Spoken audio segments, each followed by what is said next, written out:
मी गोविंद गोलेकर पहिल्यांदाच याच्यावर प्रगट होतोय.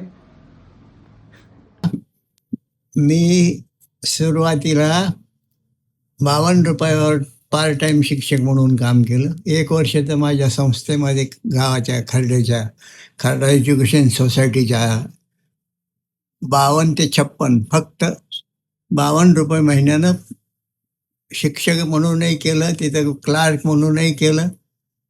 आणि ती संस्था म्हणली की तुम्हाला आता आम्ही हे करतो, हेडमास्टर करू, तुम्ही ट्रेनिंगला जा. आणि आम्ही ट्रेनिंगला गेल्यानंतर तिथल्या स्थानिक संस्था चालकांनी ती संस्था रयत शिक्षण संस्थेला जोडली. त्यावेळेला आमचा हे सुद्धा क्लेमसुद्धा ठेवला नाही तिथे, एवढ्या वर्ष सर्व्हिस करून. शेवटी मग मी साताऱ्याला जाऊन, कारण म्हटलं आता खर्ड्याची संस्था जर जोडली तर आपल्याला पुढे मग खर्ड्यात येता येईल. पण त्यांनी मला राहत्याला 52 रुपयावरच पार्ट टाईम जॉब दिला.